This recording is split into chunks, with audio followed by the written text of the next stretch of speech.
Straight golden boy, 3.5 months old.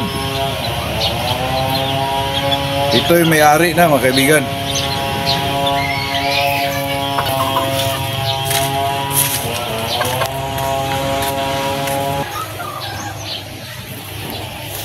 Straight golden boy, 3.5 months old. Meron ng may-ari dito mga kaibigan. Kasali po ito sa pahulugan po. Napakagandang manok po. Straight golden boy po. Napakagandang manok mga kaibigan.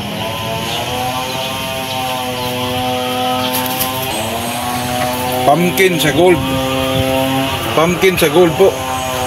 Meron ng may-ari. Kasali pa rin ito sa pahulugan po. Sold out na to mga kaibigan. Mura lang naman to.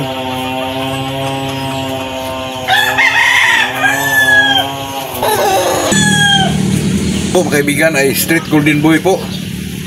Bigay lang natin ng mura, parang sale lang po. Kasali ito sa December sale mga kaibigan. Kasi ito may issue na ano po, medyo ito mga kaibigan, medyo kabis siya ng kunti. Pero nawala na po, pero parang parang wala na yung kabi niya mga kaibigan. Ito po siguro yun, kunting kabi lang. Mura lang ito mga kaibigan, napakamura lang po, sa makauna lang nito mga kaibigan. Ito ay 3K lang. At saka ano to mga kaibigan, straight golden boy po. Medyo pangit patingnan kasi kulubot pa yung mga balahibo niya kasi ito ay 3 months old pa po.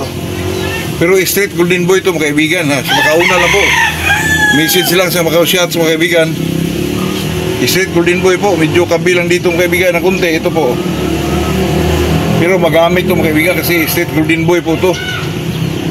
Sa makauna lang po, sa atin naman dito ay hindi naman tayo nagano po. Sa makauna lang po. Kung taga-Bohol kayo ay siguro kayo mauna. Pagkursunada nyo ito mga kaibigan kasi ito po ay straight golden boy po.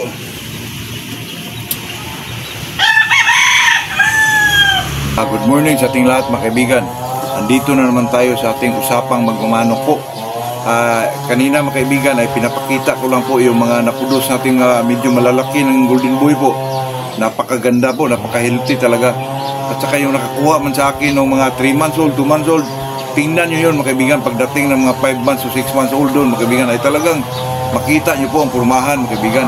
At saka may isa tayo doon na parang kalakip na rin yun sa sale mga kaibigan, yung kabi po.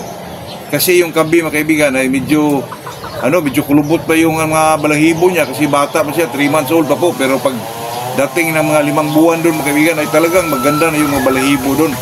At saka yun pala natin mga kaibigan, yung sa Christmas sale natin po, yung natira natin ay na sold out na po mga kaibigan.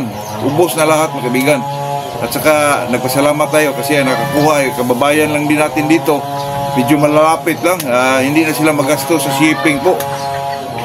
Kasi mga kaibigan ay yung sinasabi kong kalakip sa sale mga kaibigan, itong kabi, yun din ang itapik natin ngayon mga kaibigan. Kasi yung kabi ay ano ba talaga, mamamana ba talaga o ano ba talaga ang tunay na dahilan kung bakit nagkakabi yung isang manok po. Minsan naman dyan mga kaibigan ay true inbreeding, tinatawag nilang deformities po, abnormalities ng isang manok mga kaibigan, true inbreeding po. Kasi masyadong malalapit na sila, talagang lumalabas yung mga tinatawag nilang deformities mga kaibigan. Hindi ho mawala yun mga kaibigan. Pero kadalasan naman mga kaibigan, pag makita mo yung inahin o yung broodcock o broodstag man na walang diferensya tapos lumalabas yung kabi mga kaibigan ay naku po. Minsan kasi niyan mga kaibigan ay pag mahatsa sa incubator, makita nung may-ari, kunin kaagad, ipalabas, ilagay sa brooder po. Kasi doon mga kaibigan, magkakabi yung manok na yun kasi kulang pa sa init yun mga kaibigan. Kinuha mo na, inilagay mo na doon sa brooder.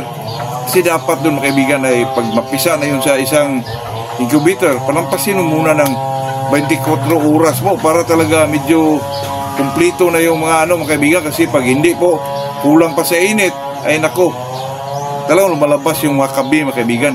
Katulad nung hinhatch sila mga kaibigan. Tapos nakita mong napisa, kinuha mo na kagad, inilagay mo sa brooder. Ay may tendency doon mga kaibigan na magkakabi din yung mga manok po, yung mga sisiw mga kaibigan. Kasi kulang lang po sa init. Ay kasi naman tayo po, masyado tayong excitement ng kunin kagad natin kasi nasiyahan tayo. Di natin alam mga kaibigan na kulang pa pala sa init yung mga sisiw. Doon na hubo lumalabas yung mga tinatawag nila na kabi mga kaibigan, yung baliko. Pero nakita ko naman yan mga kaibigan, dati pa po yung kabi. At saka experience ko po ito mga kaibigan, talagang hindi po magmana yan. Katulad nung nakuha ko kay Manong Edwin na bigyan niya ako ng medyo inahin na kabi. Binibreed ko po mga kaibigan, wala pong nang labas na ano. Mas magmana pa yung ano mga kaibigan, yung paling na buntot po, totoo yan. Pero itong kabi mga kaibigan, wala po. Kaya may kabi tayo dyan na 3 months old. Medyo kulubot pa yung mga balahibo niya kasi kinucord ko na mga kaibigan. Kabi siya. Yun ang kasali sa sale natin mga kaibigan. Mura lang po. Pero street breed yun mga kaibigan. Depende na lang yun sa makauna po. Ay, tayo naman po ay talagang gusto ko sana taga rito lang para hindi na mag-ano ng shipping po. Pero kahit sa malalayong lugar mga kaibigan, depende na lang yung sa usapan natin. Contact nyo lang ako sa Macau Shots po. Ay talagang baka magkaintindihan tayo. Ibigay ko pa ng medyo mas mura pa po. Yun lang po mga kaibigan, sa makauna lang.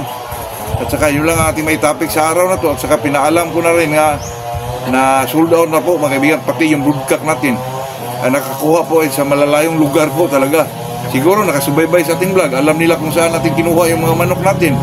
Kaya medyo kursunada din sila mga kaibigan kasi dito sa ating content po na gawin. Ay talaga ipakita lang natin kung saan galing yung mga manok natin at yung mga bloodline natin. Abangan nyo po yung Shilton Roundhead natin mga kaibigan. Magandang umaga sa ating lahat po.